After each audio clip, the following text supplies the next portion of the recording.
Good morning. Good morning. It's a happy, dreary Sunday. It's not snowing, but it's gray. Gray day, 32 degrees.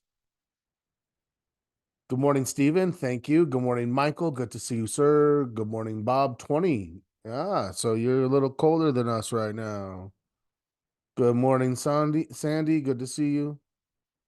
20-degree mornings past 3 days in Georgia. Yeah, it's been cold out east. Cold and bad weather. Let me see. Do I have everybody out of the waiting room and into the room? Yes. And looks like audio's turned on. Lovely. Welcome to the Market Watch Group Weekly Market Prep. I am Scott. Headed for a cyclone, Sandy said. Oh, that sounds nasty. Here are the disclaimers as always. Be careful in the cyclone. Good morning, Perry. Remember, this is we're not advisors. This is education, illustrative purposes only. This is especially important because this week we're launching some, version 1 of alerts. So, specific tradable information that will come and be updated, and it will all be through Discord. I'm going to send today a Discord sign up for anyone who has not done it or is new. You're going to want to get on Discord because that's where the information is going to be coming. That's where you can join our group. That's where the alerts will be coming from. So definitely be looking for that. Okay, let's dive in. Here is our agenda. First and foremost, okay, let's update our posture. Markets, we had some great strength, and then a few concerning things started to show up, and the question becomes, how concerning? So concerning that our posture continues to deteriorate? Do we start to really see signs indicative of sellers taking control? Do we see the money flow shifting into sectors that are more cautionary and defensive? Do we see increases in fear? That's one that we've been paying attention to, is the VIX and the escalation that we've seen that's developing and potentially occurring in the VIX even as we speak. So that's a big one. We keep an eye on the news, keep an eye on the Fed. There's been, and we'll look at this again to see how it finished the week, but there's been quite an adjustment in the expectations. And, for a while we were saying, no, it seems like everybody's expecting this thing to start by March. And okay, if it does, it's obviously favorable for market conditions. But I mean, I remember us saying, it really feels like it could wait till the second quarter before starting. And it now looks like increasingly that's what expectations are developing toward, is better than 50-50 odds that it stays unchanged even in the March meeting. So the question is, as the market adjusts its expectations, how bad is that adjustment? Well, we've seen it. It wasn't terrible. Yeah, there was a little bit of concern, but overall, it seems like we're coming out of it okay. That's that's what we're looking for today. So we'll run market posture. We'll look at the economic calendar. What is the week ahead bringing us by way of news? Look at the searching for sectors. We added healthcare last time. There seems to be a shakeup happening in industrials, so we're keeping an eye on that. I feel like we're well served, well represented with tech, with communication services, with financials.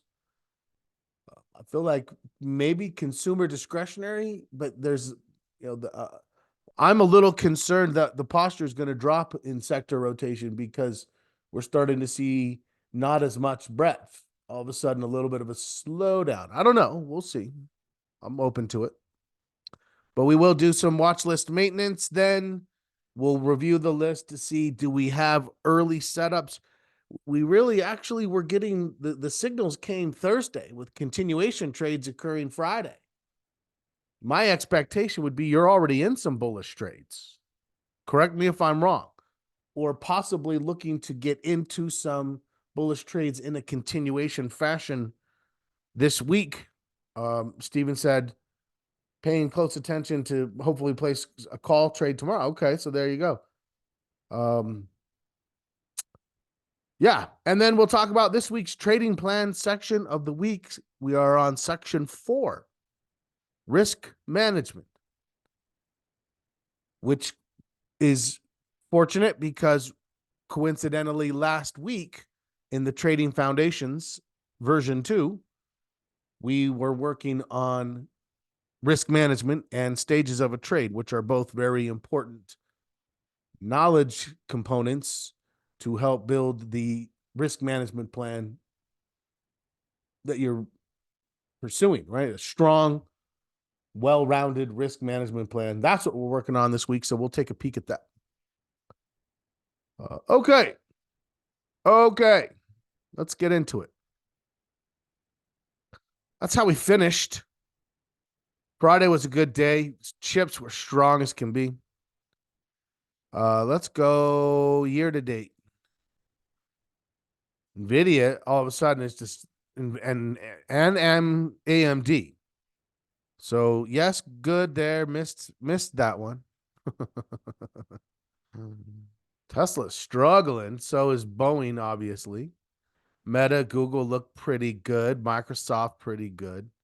You can kind of see the way that the money's flowing. Year to date, it's only January. Keep in mind, only January. Okay. So let's get to the posture.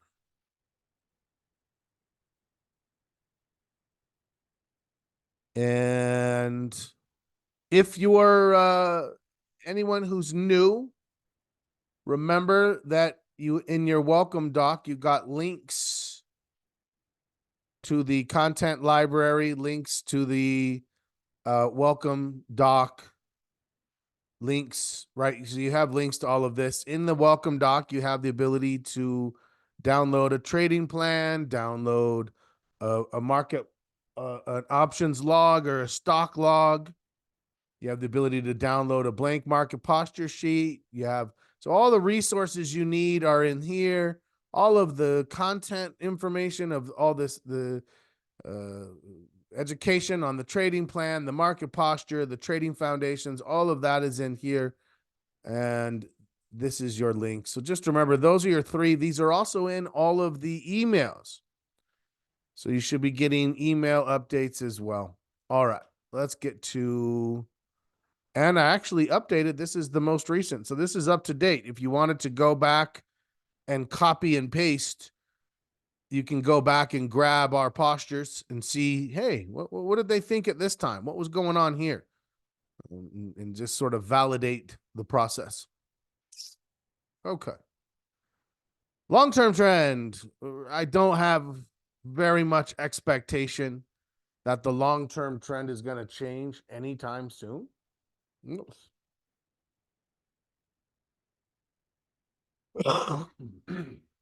We're moving along. Let me get to the 3-year weekly chart. We're moving along at the top of this chart. Now, if you remember back here when we had this one red candle, I said, look, one red candle doesn't necessarily mean we're going to drop back. Just like here, you got one red, then green, then red, then green, then green, then green. And it ended up being quite a strong move. That was June and July. We were very bullish in June and July. So that's a great representation of where we don't really let expectations of the long term turning into a consolidation put too much of a damper. When we look at the long term, we're mainly looking at the trend itself, and you can see where we are. How do I get these to draw? Or these lines to stay? If you want lines to stay, you've got to draw them in your chart. So you can see here are your drawings, and in your drawing tools, I use this, and I can draw these lines, and then I can come back and I can activate them, and I can go move them wherever I want. So, and then I can, if I find that I like a line, I can duplicate it, and I can say, oh, I can, this could be a different trend potentially. I don't think that. I'm just saying, like, you can see how I can move those lines, and then I can just click on them. They're um they're cumbersome. Like I've gotten fluid after years and years of practice, but when you're first playing with them, they're a little bit of a pain, to be perfectly honest. That's why, I only put them for trend purposes where I know I'm not going to be moving them very much or resetting them or whatever the case may be. Okay, so drawing. So most of the time here, I'm using, whoops, nope, sorry.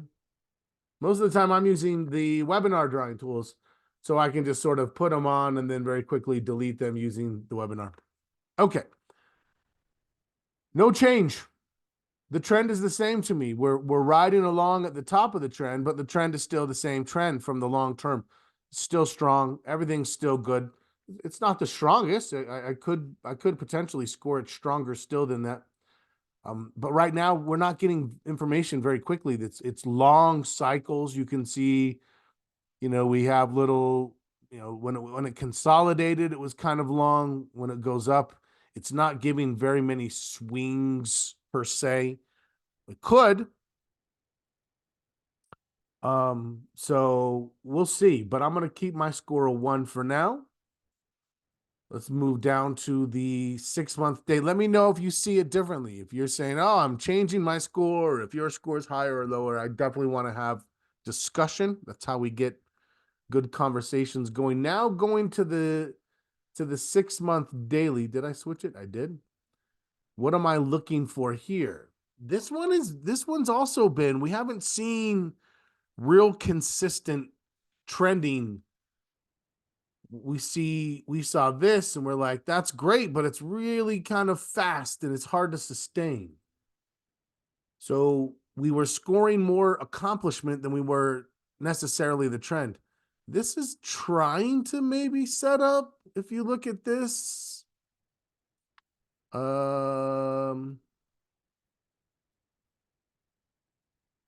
That looks like it's trying to establish itself. It's not that's really not a super strong. I mean, I would say I'd put that at about a 1.5. Yeah, I'd say I'm just kind of drawing through this thing. I'd say that's about a 1.5. And what are we now? We are oh, sorry, I don't know why this moved. We are 175. So this is interesting because from a, technical strength and technical weaknesses, just achievements, accomplishments, where I'm scoring a higher high, higher low, or low, whatever it may be. This is a higher high. But as I look at like drawing a trend and mapping it, from what we've seen since about, I would say, November, all of November was just super strong. And then December was okay. And then it really ended strong. And then it's a little sideways and picking up. I don't know. I kind of feel like if I'm going to just leave mine alone. What did everyone do with theirs this time? I was thinking that the higher high was going to cause me to put it in, but when I actually map and look at the trend, it feels kind of okay and stable, but not like overly strong. Like I said, this, when we were looking at this back here, that's stronger than the 3, right? I mean, we're not going to see that last. Right now, we're kind of seeing this here. I think I'm going to leave mine alone. 1.75. Or no, what am I? Yeah, 1.75. I think that's a good number. I can watch it. I can see what happens from there. What did you do? It's quiet out there. Tell me what you guys are doing with your scores. Did you add? Did you increase yours? Anticipating trend upward based on seasonal. So up 0.25. Okay, so let the seasonal influence it a little bit. Okay, I like that. I like that. Sandy left it. Bob went up 0.25. So we're mixed in the group. But it's nice to be mixed between leave it alone or add a little bit of bullishness. There's no argument like, oh, I lowered mine. You're like, wait, you lowered yours? Has it just made a new higher high? Wait, what? So okay, I like that. That's a good one. So you can kind of see you if you were on the fence, we were all similarly seeing it in that fashion. Like the judgment call. If we end up within a half of a point, 3/4 of a point of each other, that's going to be a pretty consistent process. Remember, the objective here is to help you refine how you see it using this process, not do you see it how I see it? Because you probably won't. And that's okay. Sometimes you will, sometimes you won't. Bob let the so Steve said he was a little influenced by the cyclical. Bob said he was influenced by the fact that this is an all-time new high. So that influenced him to knock it a little bit. And you can see that's exactly what I think we should be doing. We're still using empirical information. That's not like an opinion. Right? He didn't have an opinion about it hitting a new high. That's empirical information interpreted positive to push you off a fence one way or the other. Because you see how often I'm on a fence. I'm like, I don't know, I could go here or here. And then it's like, well, let's find something that might give us that little nudge. And that feels like a quite a refined process when we're talking about these little quarter point adjustments. But what it does do, it makes sure we're looking at everything. No surprises, right? We're looking at if implied volatility is escalating. We're looking at if there's rotation shifting and the institutions are repositioning. We look to see if the appetite for risk is diminishing. This is where we're trying to find signals that are subtle and are not. They're not these like if it's super obvious, then it's worthless. If everybody sees it at the same time, then it's worthless information. If you're not putting together something that gives you just a little bit of insight that someone's not maybe getting yet, then I don't know what you're working on the wrong thing for me. That's what we're always working on is can we see something developing or confirmed before the rest of the market? That's the objective here. Okay. So where are we at then after those two? Same as we were. Now, here's one I know I'm going to change. So I think that from the 7th to the 14th, I went a half of a point. I don't love doing big jumps because I feel like my process should be a little smoother. Sometimes it happens, but I do feel like I maybe went, and I'm going to go a half down and then a half back up. So let's just see what it looks like because, and this is the nature of the analysis to some extent. Is it making me validate? Attempt to reconnect. See, now it's like I'm on it. We're looking at charts for a minute, and then all of a sudden it wants me to reconnect. So I don't know why the validation system it uses is kind of a funky one. All right. While that's loading, we're just gonna jump over real quickly to the Fed watch and have this, and then we'll get back and we'll look at volume. So, as we said, never really been an expectation of there being a cut coming in January. 2%, right? It's been like 20 to 1 at best. Now it's even more than that. This is where we've seen a big shift because we were even just a week ago, if you remember, 4 to 1 odds. Like, oh yeah, the rate cut's coming. Everyone was convinced that it was coming. Sorry. Overzealous in this political climate to see reduction in interest rates. Overzealous for sure. Everybody got spoiled with basically free money. Now everyone's like, oh, it's so expensive to borrow. Okay, let me put this on. No, I agree with you. There's definitely seems that way. But what's happened is we now have better than not odds that it stays even in March. So 53 to 46. Not by a lot. I would say it's very close to 50-50 and will probably fluctuate along those lines. But it's no longer like, oh, the Fed is so accommodating. It's like, all right, now we maybe think we're going to get 4 cuts, 1%, 4 quarter pointers, potentially something along those lines. Okay. So that's for March. Then when we go to May, you can see even in May, there's still a small chance that it stays the same. Not as much, right? You've got 3-1 that it is at least, well, I would say you've got 5-1 that it's cut, 2-1 that it's cut a half of a point by this point. But I would say that at this point, it seems no cut in Q1, quarter point in the first cut in the first meeting in May. Okay. All right. Let's just talk about the economic calendar since we're here, and then we'll get back to the posture. What's coming out this week? Nothing for the first 2 days. Leading indicators is not something that influences the market very much. If you want to go read about it, look into it on Monday just to expand your understanding of economic news. Great. Otherwise, wouldn't worry too much. Nothing on Tuesday, scheduled Wednesday.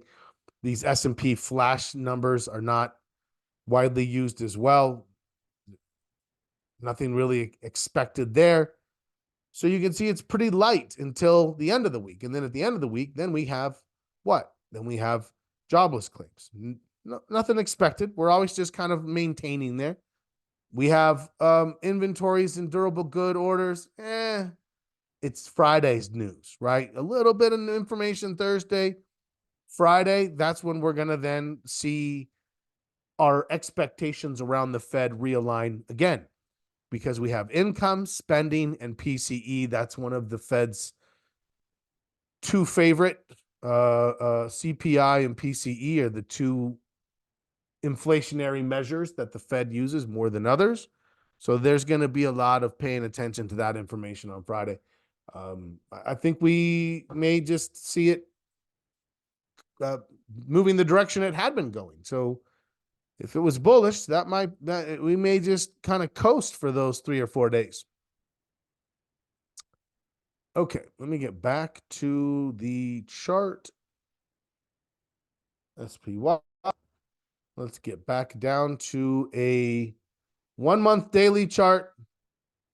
And let's identify our above average volume day. So it's very interesting because look at this. We've got one left here, and that's actually a buying day.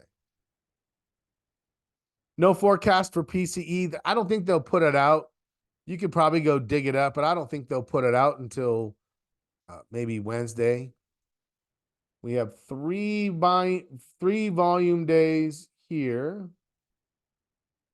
And I don't believe this was enough. It was not.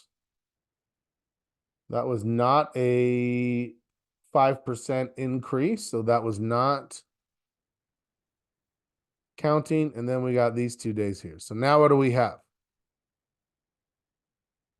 We have, oh, where's my checks? Buyers. One of them is stale and about to drop off. The other two are brand new, fresh. Right? Brand new, fresh. And then we have this data back here. And if you remember, the way that we did these, the first one we didn't think was big enough with the shadow. So that one we said was a draw. And then we got 1, 2. So now our volume score is 3-2. So definitely in favor of the buyers, especially because this is brand new data over here. and all of this is getting a little bit stale. So if you look at, the first in the stale half, it's 1-2, and in the fresh half, it's 2-0, and that's where we get where we are. What am I going to do with this? I think I have to score it positively, right? So even if I say positive 0.25, that means that I'm giving it, I went a half a point down, then a half a point back up. I don't know. That could be on me. Did anyone else have that same, or did you guys absorb it a little bit more fluidly? I don't love to see big, huge jumps in one score, like where it's like, oh, I misread it. Maybe it just was a little funky. I'm gonna be a little bit aware of how I'm seeing this, but I want to make sure that I'm holding myself to a standard. I want to be accountable during this process. That if I am like all of a sudden just ramping my numbers up too quickly, or right, I don't want the chimp in the process here. He gets excited. Ah, put the chimp in the cage. Let the professor do his work. Let's get the computer programmed. Okay, so that's a good jump right there, right? That's a good jump. What else? I actually had thought I was going to do the short term, but the fact that a trend seems to be emerging, and it's it's a pretty reasonable, sustainable trend, but nothing fantastically strong, right? It's not like, oh, that's a 2.5. Yeah, 1.5. So we'll see what happens.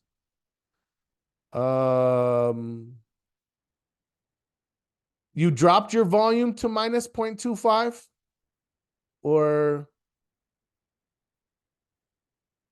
and your volume is at minus 0.25. I'm not sure if I read that in time. At 0. Well, tell me what's having you drop it. For me, the only difference from last week to this week is 2 good days. So whatever, if you were a 0, I would think that these 2 good days being the only difference from what you saw last time would actually kick your score up by 0.25. Let me know. All right, let's get to sectors, major market, and volatility. What do we have going on there? Where is the vol? Okay, major market. So 200 days. At this point, we're back in April. So we have the nice bullish summer. Then we have the late summer rollover in September and October where things got nasty. And now we have the recovery. Where are we? NASDAQ's in the lead. S&P in the middle. The Dow and the Russell below. And you can see that the Russell, which over here had us excited, like, oh, hey, look at this. We're everybody loves small caps. Whoops. Sorry. It's going to make us all dizzy if I let that run. But over here, all of a sudden, on the give back, the Dow has gone sideways and the Russell has gone down. And what's happened? The Russell's fallen out of favor. So I feel like we may see this thing drop 1/4 point. You can see over here, what do we have? The NASDAQ and the Dow are vying for top position here.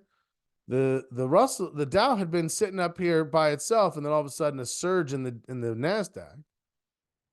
And then we have lagging on the Russell. Yeah, that's not looking good. I think we're going to have to drop it back. Over here, you can see the Russell has gone from where it was leading back down, and it's just kind of holding up barely. You can see that the NASDAQ has moved back into a leading position here. When we go to 22, I mean, it looks bullish when we go to 22. Yeah. It looks bullish, but I can't score it at a 0.75.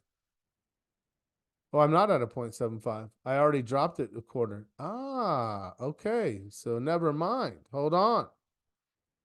I think that I've already scored a regression of the small cap money shifting.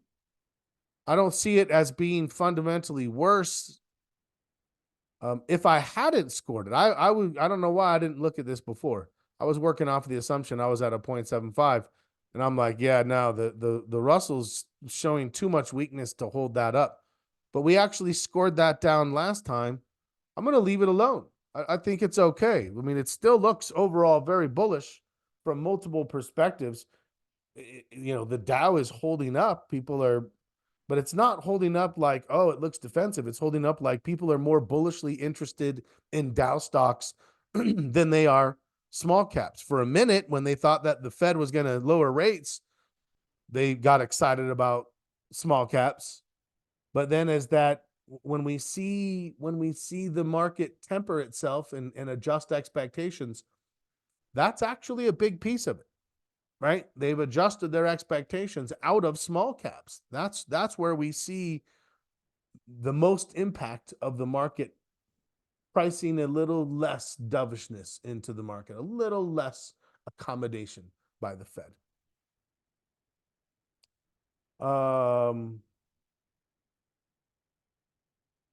Russell and NASDAQ are the top two, left it at 0.5. I agree. 0.5. 0.5 for me. Okay, let's go to sector rotation. So far, I thought that my score would have been balanced by some drops. I was a little concerned. Still a little concerned. I still think that we might see from the sector, and I'm almost guaranteed going to lower my VIX 1/4 of a point. So let's keep going and see where it puts us. Here is sectors. What sectors are leading? Our old favorites. I mean, come on, technology and communication services. We've been trading technology and communication services since May, right? Since May when it was breaking out back then. Those have been our favorite too. Consumer discretionary comes and goes to some extent, been strong most of the time. Financials comes and goes. Industrials comes and goes. Communication services and technology, those are our fundamental, bread and butter sectors, and have been since almost a year now, right? And no change. Just been trading plenty of communication services. Google, Meta, Netflix, all very strong. Chips and technology strong. Software strong. Microsoft breaking out again. Apple breaking out of its consolidation. Yeah. Look at technology rearing back up like the king of the jungle that it is. Where else? Financials are still in the mix. Discretionary in the mix. Those two. So you can see those two are hanging on just a little bit north of the S&P, so a little above average. And then here you have industrials a little bit below.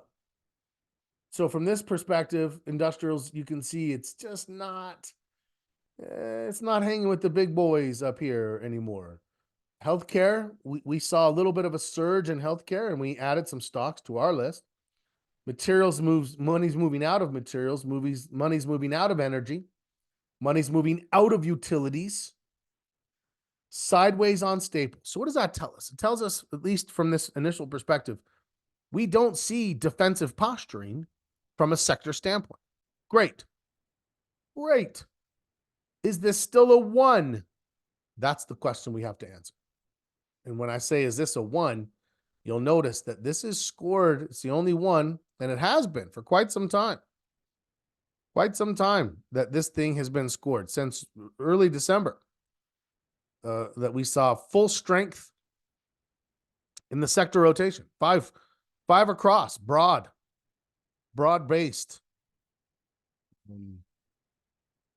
Okay. Let's go to 133. What's going on at 133? Technology at the top. Magnificent. Who's second? Communication services, also magnificent. Financials, still showing that strength. Love it.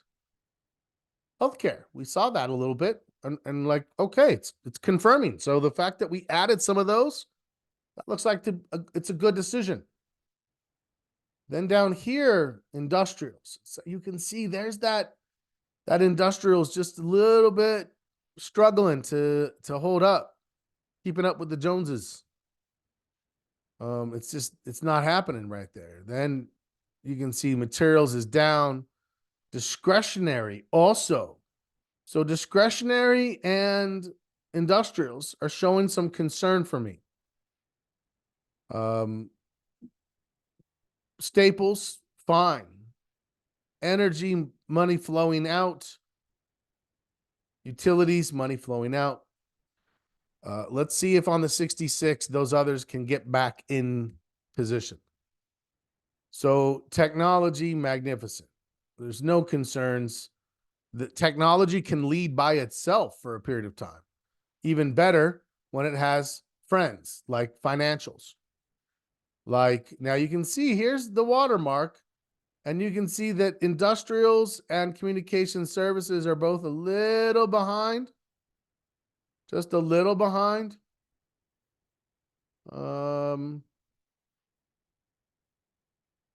Where is consumer discretionary? Discretionary a little bit further behind. Yeah, so I'm definitely seeing a little bit of slowdown of money into discretionary and into industrials. Technology looks fine, financials looks fine, discretion and communication services looks fine. Those three, full steam ahead. Industrials and consumer discretionary, I think we need to be a little more cautious. I'm not saying we can't trade it. They're still in leading positions and still there's strength there. And we're still looking to only trade the strongest stocks in those groups, right? But at the same time, yeah, I'm going to be much more reluctant. So if I might take a couple of trades, a few trades in technology or communication services or financials, but only one and maybe two in the others. So I want to make that adjustment. Michael threw his score out, and I agree with him. He said 0.75. Yeah, it's gotta reflect it. It's gotta show the pullback that we've seen. It's not weakness, it's less strength. Remember that, right? It's not like we're like, oh, look at the weakness showing up. That's not what we see. We see that there's less positive money flow, institutional money flow going into those sectors. So they've eased off the gas a little bit. They're not hitting the brakes, just easing off the gas a little bit. So what do? We ease our score back a little bit. Okay, so now I am at a 0.75. So I now go to the VIX. Bob agrees. Stephen kept his at 0.75. That's where he moved it last week. Nice. Saw it a little earlier. Love it. Love it. Okay. Based on 22 days concern, the score. Yeah, the 22. Now, remember, the 22-day can get shifted pretty easily. That's why we don't put too much credence into it. It's more of a push you off a fence than it is to generate a score. But I agree with you. Like we certainly watch what we see on the 22 to see if that's what ends up coming down when it hits the 66. Okay, let's get to the VIX. I mean, we're still at a 13. We're at a 13. We have to recognize that that's overall quite low. However, that's concerning to me. Last time I was concerned, I said, oh, we could have a higher low developing. We were watching very closely through here, but it wasn't a higher low. It was the same low. And even though it was the same low, we still said, hey, look, if you're carrying some bullish trades, that's a great time to hedge. And it did turn out to be a great time to hedge, but not for long. You'll notice that when this thing spiked up here to this new high, and that's what I'm going to score, it spiked up to a new high. Well, if the VIX is at a higher high, where would we expect the market? I'd expect the market at a lower low, but it wasn't at a lower low. It was actually at a higher low. So there's a little bit of uncertainty in the way that this is setting up. I trust this indicator implicitly. I'm not going to dismiss this and be like, you know what, the VIX went to a higher high over here, and the market didn't go to a lower low. So I think that it's just a little off. That's not at all what I think. I think somebody institutionally knows something, or thinks they know something. So the same signal for me, I'm going to have to score this down a quarter of a point because of the fact that this took out the previous high. It's less strong when that happens. That's empirical, right? So I am going to, from a scoring standpoint, I'm going to drop that to a 1. 1 is still bullish. It's less bullish. It's not as bullish as we were when we were at a 1.5. 1.5 is over here, though. As this thing starts to escalate, we can't keep scoring at a 1.5 if it's clearly in an escalation. Now, I mean, Friday was a great bullish day, right? But we only got down to here, and our last low is here. So in this environment, we are watching a potential hedge signal in development. Like I said, if you're probably in bullish trades. I would expect that you're in bullish trades. If this comes down, let's say we have a slightly bullish day on Monday and then a sideways day on Tuesday, that's what we might see from the VIX. And if on Wednesday we get a little bit of a sell-off and it gives us that turning candle and this thing comes down like this and then whips back up, that's the signal. That is a higher low. And our concern is that all of a sudden it goes into one of these. Right? You can see this was sitting around 13 as well. And then a week later, it was at 19. That's the concern, is that when this thing escalates, it can get up into this area, and you've got to be in front of it, or else you're behind it. There's no in between. You're either in front or behind. So for us, it's looking for this very subtle signal developing here. Same thing I'm always going to do. 5% out of the money, 5 weeks out in time, puts. If I can get them under 14, I should be able to get them for around $1.25 to $1.40, maybe, hopefully. If it's not, I mean, they're not as cheap as they were back here. That's for sure. Down a little on the hedge now. At this point, I would actually still consider it valid from the previous, especially if you're considering bullish trades. The fact that this is setting up, I would keep that hedge and add a new hedge over this next 2 to 3 days. I would be willing to carry it a little bit in this environment. I'm bullish. I am maintaining bullish. So you'll notice, what do we have? We didn't drop. We went from a 6.5 to a 6 to a 5.25 to a 5.25. What am I hoping to see here? That we stabilize, and then I took bullish trades even when we dropped from 6.5 to 6, because the 6 is still bullish. I took bullish trades when we dropped from a 6 to a 5.25 because I'm still bullish. What we're looking for is, does our score stabilize around 5.25 and then start to go back the other way, because that just opens it up. Look, I'm expecting the February, March, April tend to be great months. We should be able to get 3 windows of fabulous trading in there, hopefully. Yeah, don't let anyone who's like, I saw it again. The inverted yield curve guy still clamoring. Oh, the inverted yield curve. Bro, it was in 2022. We've recovered. We've had great bullish opportunities for a big majority of the time. If something develops, we'll see it. We'll see the money flow change. We'll see the sentiment change.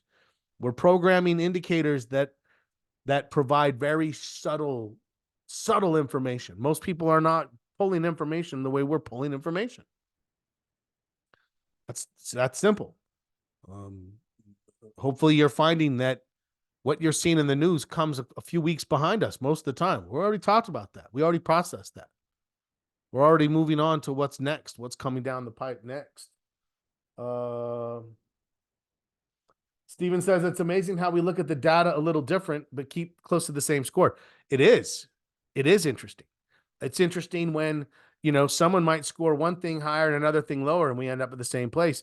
Ironically, though, it actually works that way, because what it's saying is that I might see something a little worse in one area and you might see something a little worse in one area. But if you don't see something that's actually worse, your score is going to hold up. If it's like legitimately market changing worse, everybody will see it. We will see it. That will show up, I promise. And we haven't seen that yet, right? If you remember, we were barely about to get negative for the first time. Our score had been regressing. We got to neutral in October, but it's going to hold on. It's going to try to stay. We would rather be more bullish than bearish because markets tend to be more bullish than bearish empirically and historically. Right. So it is interesting. Okay. So final score, I am a 5.25. I feel good that the market has shown stability and resilience. There's been signals developing along the way, but there is a hedge developing. So I am definitely paying very close attention to what I'm seeing out of the VIX. Let's get to the watch list now. Whoops, not this. Yes, I'm going to try it, Stephen. I'm absolutely going to. Let's go through. Okay, Agilent. I'm just going to surprise you one time and you're going to be like, yes. And I'll be like, oh, why didn't I do this sooner? And you'll be shaking your head. It's a thing. It's a little thing. Agilent was a new one from just the new one from the healthcare. I was viable. I think if you took it, I'm on board with you. Like, this looked pretty good. Heikin-Ashi turning this way, bouncing off the 50, accelerating on the stochastics. Yeah, plenty of opportunity to think something like that looked good. Apple, on the other hand, that just wasn't a trade for me. I told you way back when, I'm a spectator until a very specific series of events occurs. And it needed to break this. I said I would maybe consider a higher low. It didn't give a higher low. It gave a same low. I wasn't really thinking about a trade there. I don't know if anyone else, but that sucker just busted out. Bam. Gapped up out of there, right? With volume. Good. Great. Now what? Now when this comes to an end somewhere over here, it's going to slow down and then it's going to drop back down and then it's going to give a higher low. And when it does, that's when I'm willing to trade it. Problem is, earnings are going to be floating around out there. So, you know what? We're just going to have to wait and see. Here's the good news. I don't have to trade Apple to be satisfied as a trader. But if Apple is bullish, it's going to help all these other technology-oriented things as a representation of the tech market. That makes me happy. It helps make everything more buoyant, right? Okay. AIG. AIG, the trade was there. It was on this engulfing pattern above the 50. The stochastics turned. That was our signal. And I feel like if someone's like, am I too late now? I'd be like, yes, I feel like I'm too late now. It was just too much. That's a big piece of what you're trading for. And if you're only looking for this thing to maybe get up into this area over here, I don't know. That just doesn't leave you with much more room left. So hopefully you're finding that you're taking the signals as they come, as they come.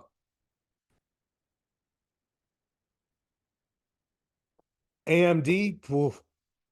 If you got it as it broke out of this flag, well done. I was looking for a little bit more consolidation, just didn't come. What are you going to do? Amgen, another new healthcare, looked great on Friday.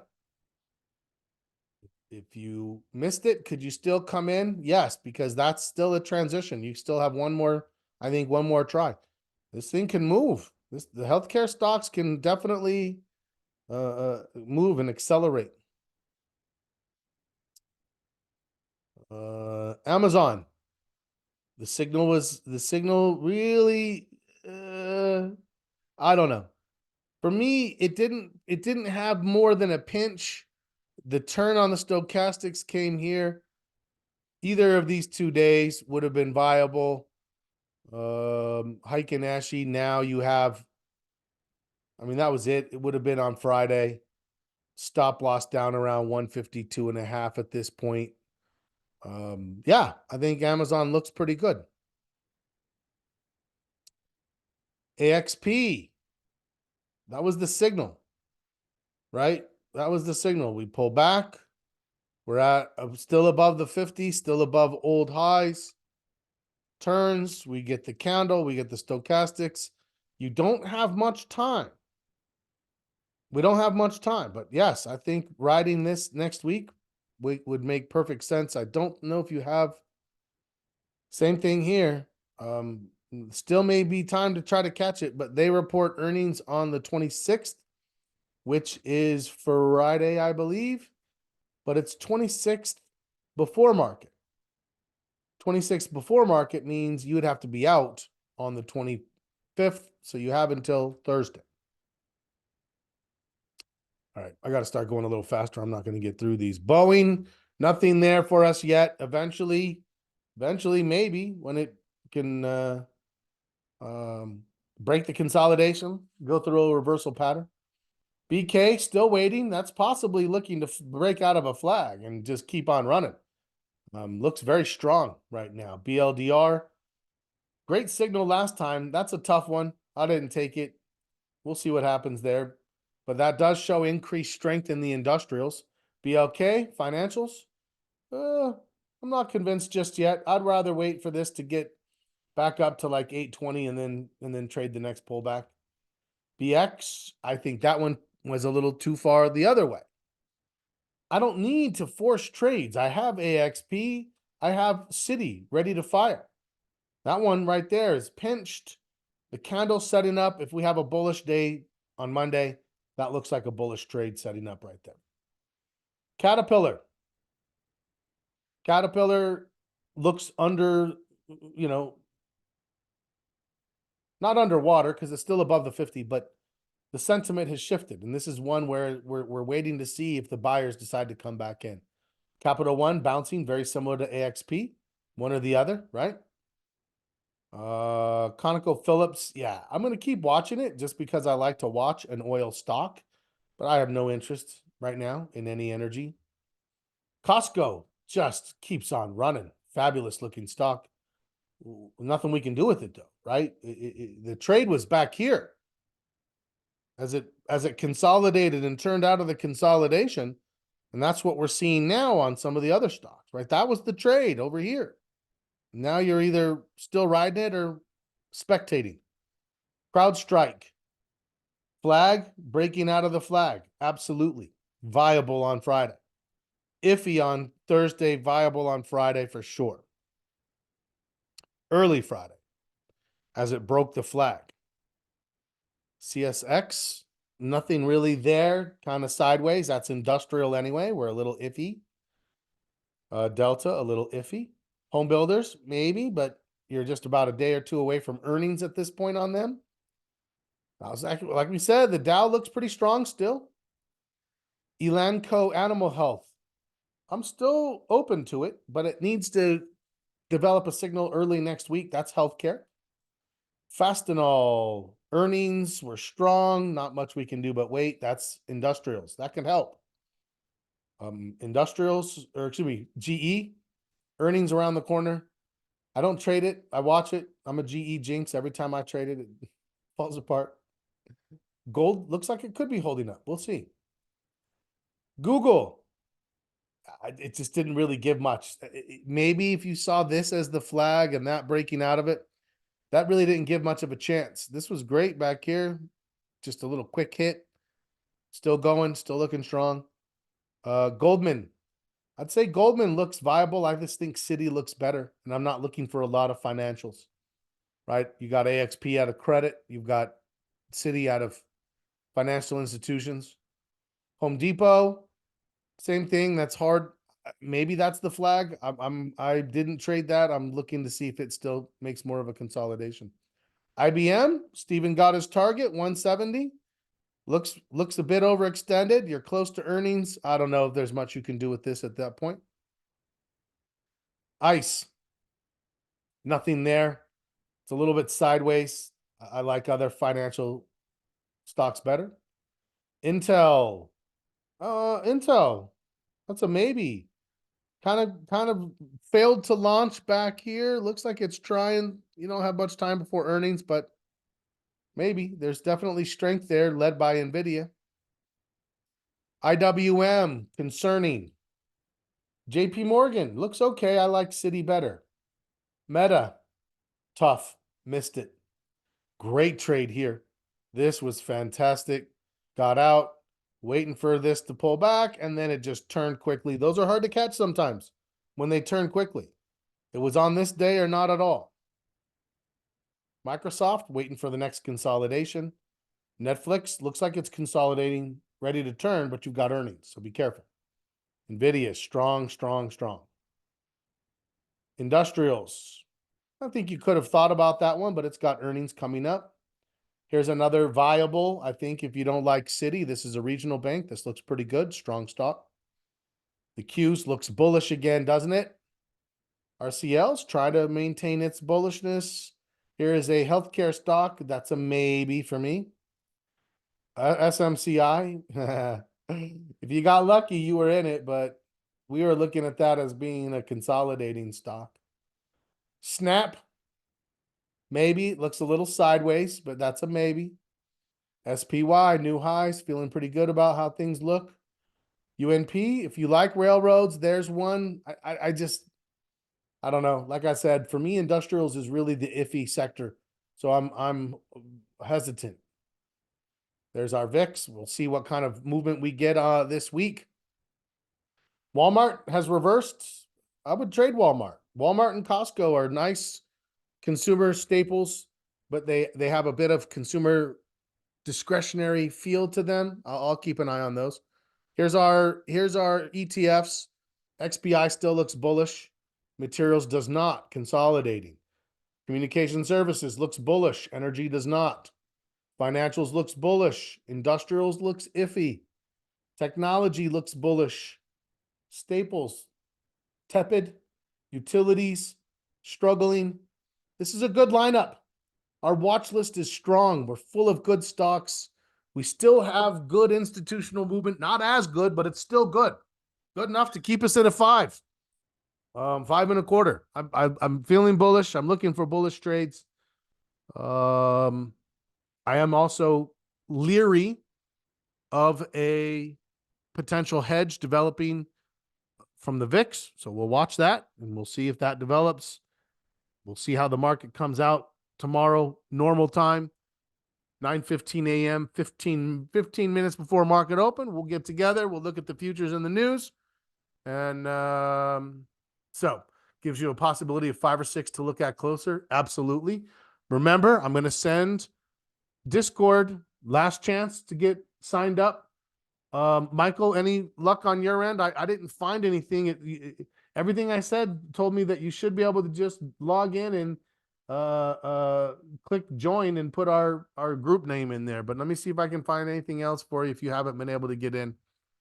Real quickly, yes on iPhone. Good. Okay, cool. Real quickly, we are working on, where are you? I can't seem to find. There it is. We are working on section 4 now.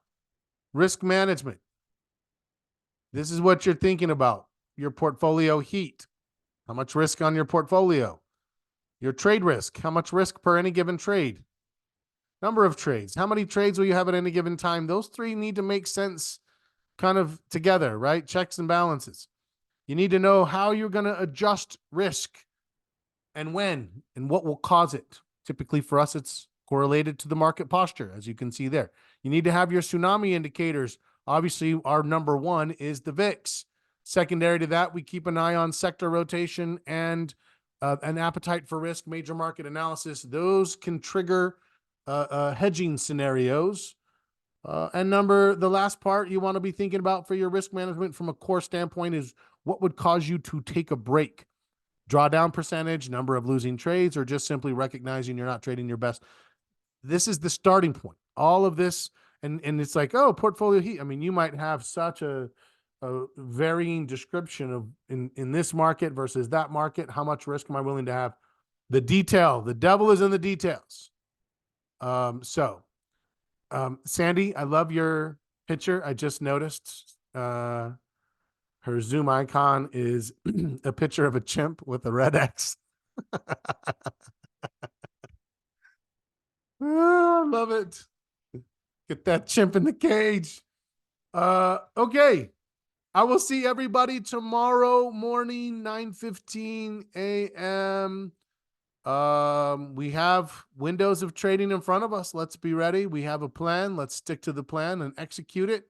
Let me know if you have any questions. I'll see you in Discord because we will be doing some specific and formal trading alerts with information coming your way. Any luck with the blower? I bought a spark plug and I couldn't find my gapper, so I bought a spark plug and a gapper. So in that regard, progress is being made. Have I gone out and actually replaced it yet?